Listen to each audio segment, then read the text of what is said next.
سعدیہ آپ کی جانب آئیں گے، ظلم کی اقسام بتا دیجئے۔ انبیاء علیہ السلام کا مشن تو آپ نے بتایا اور کتنی خوبصورتی کے ساتھ بیان فرمایا۔ ظلم کی اقسام اور دنیا میں جو موجود ظلم و ستم ہیں ان کی اشکال کچھ اس کا ذکر کیجئے گا۔ جی بہت شکریہ۔ دیکھیے اگر ہم ظلم کی اقسام کو دیکھیں تو احادیث مبارکہ سے بھی ہمیں پتہ چلتا ہے کہ حضرت انس رضی اللہ تعالیٰ عنہ کی روایت ہے کہ آقا علیہ الصلوۃ والسلام نے فرمایا، روایتاً مرفوعاً پیش کر رہی ہوں، مفہوماً اس بات کو بتا رہی ہوں کہ دیکھیے جو ظلم ہے اس کی 3 اقسام ہیں۔ پہلا ابھی آپا نے بھی بارہا ذکر کیا، آپ نے بھی کیا کہ ان الشرک لظلم عظیم، سب سے پہلے درجے پر وہ ظلم ہے کہ جسے اللہ رب العزت معاف نہیں فرمائے گا۔ دوسرے درجے کا شرک وہ ہے کہ اللہ رب العزت کے ذمہ ہے، چاہے وہ معاف فرما دے اور چاہے وہ معاف نہ فرمائے۔ اور تیسرے درجے کا وہ ظلم ہے کہ جو بندے کے ساتھ ہے کہ جب تک بندہ نہیں معاف کرے گا اللہ رب العزت بھی معاف نہیں فرمائے گا۔ تو پہلے درجے پر وہ ظلم ہے کہ ظلم کی پہلی جو قسم ہے وہ شرک ہے کہ بندہ اللہ رب العزت کے ساتھ کسی کو ٹھہرا رہا ہے جبکہ وہ وحدہ لا شریک ہے۔ اس بات پر ایمان کامل ہونا چاہیے کہ اس رب کے سوا کوئی عبادت کے لائق نہیں ہے، وہ وحدہ لا شریک ہے۔ اور اگر کسی کا اس پر ایمان نہیں ہے تو یہ سب سے بڑا ظلم اللہ رب العزت نے قرار دیا۔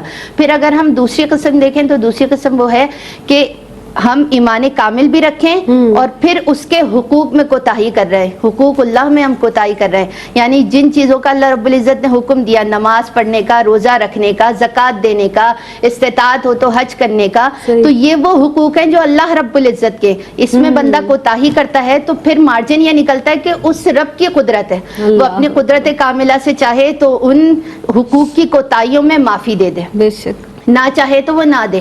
لیکن جو تیسرے درجے کا ظلم ہے وہ حقوق العباد والا ہے کہ اگر کسی کے ساتھ آپ اس جہاں میں رہتے ہوئے ظلم و زیادتی کرتے ہیں اور اس شخص سے معافی نہیں مانگتے، پہلے بھی میں نے حدیث مبارکہ میں بیان کیا کہ اگر تم اپنے بھائی کی آبرو ریزی کرو تو یہیں پاک کر لو اپنے آپ کو، کیونکہ وہاں تو تمہارے پاس دینے کے لیے کچھ ہے ہی نہیں، تو اللہ رب العزت پھر تمہاری نیکیوں میں سے اس کو نیکیاں دے گا۔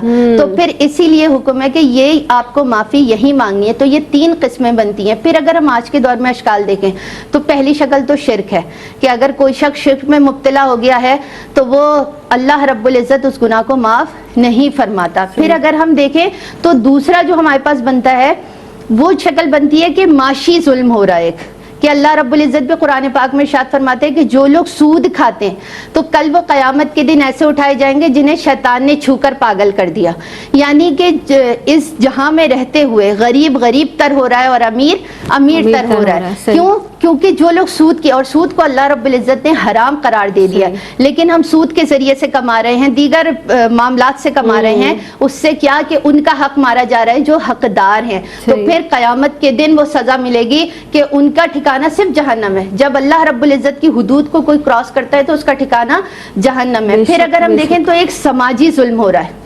سماجی ظلم یہ کہ اللہ رب العزت نے ہر ایک کو ایک مرد اور ایک عورت سے بنایا اور انہیں قبیلوں اور نسلوں میں تقسیم کیا ہے کہ وہ ایک دوسرے کو پہچانے۔ لیکن ہمارے یہاں نسلی فسادات ہو رہے ہیں، طبقات کا فرق کیا جاتا ہے، رنگت کا فرق کیا جاتا ہے، دیگر معاملات میں دیگر آپ کے اسٹیٹس کا فرق کیا جاتا ہے۔ تو جب اللہ رب العزت نے بتا دیا، آقا علیہ الصلوۃ والسلام کے خطبے میں ہم نے سن لیا کہ کسی کو کسی پر فوقیت ہی نہیں ہے سوائے تقویٰ کے، تو یہ وہ ظلم ہے جو آج کے دور میں ہو رہے ہیں، معاشی لحاظ سے بھی ہو رہے ہیں، سماجی لحاظ سے بھی ہو رہے ہیں، گھریلو لحاظ سے بھی ہو رہے ہیں کہ ہم عورتوں کو وہ عزت نہیں دیتے ہیں جو دینے کا حکم ہے مردوں کے۔ میں سب کی بات نہیں کر رہی، لیکن اگر اوور آل دیکھا جائے تو گھریلو سطح پر ہم ظلم یہ کرتے ہیں کہ عورت کے جو حقوق ہے اور عورتوں کے ساتھ بھلے طریقے کی روش اختیار کرو۔ قرآن پاک میں اللہ رب العزت نے ارشاد فرمایا، تو بھلے طریقے کی روش یہی ہے کہ اللہ رب العزت نے اور آقا علیہ الصلوۃ والسلام نے جیسے حکم دیا ہے ویسے لے کے چلو اپنے گھر کو۔ اور پھر سب سے بڑی بات جو ایک بہت ضروری بات ہے کہ جو ملازم آپ کے پاس کام کر رہے ہیں، یہ بھی ایک بہت بڑا ظلم ہے کہ آپ ان کو وقت پر ان کی اجرت نہ دیں، ان کو جو ان کی ضرورت ہے اس کو آپ پورا نہ کریں، تو یہ آپ کے ماتحت لوگ جو ہیں آپ ان کا خیال نہیں رکھتے، تو یہ بھی ظلم ہے۔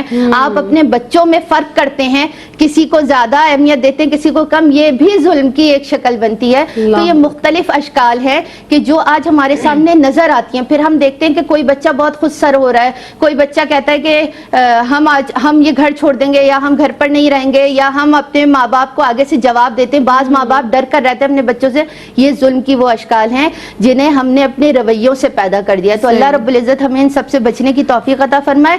جب ہم قرآن و سنت سے جڑ جائیں گے تو یہ ظلم و ستم کی اشکال پیدا ہونا کم ہو جائیں گے. صحیح. یعنی اگر ہم یہ دیکھیں کہ ہم جو معاملات ہیں نا، جو لوگوں کے درمیان ہمارے معاملات ہیں، ان کو اگر ہم درست کر لیتے ہیں، وہ ہمارے بہن بھائیوں سے ہیں، والدین سے ہیں، رشتہ داروں سے ہے، دیگر اقربا سے ہیں، وہ معاملات اگر ہم درست کر لیں اور قرآن کے فیصلوں کے مطابق ہم فیصلے کریں جو در حقیقت تعلیمات نبی صلی اللہ علیہ وسلم ہیں، ان کے مطابق ہم اپنی زندگی کو گزاریں، تو یقینی طور پر وہ پروردگار عالم ہمیں جو اجر عطا فرمائے گا، اللہ اکبر، اس کا ہم اندازہ بھی نہیں کر سکتے.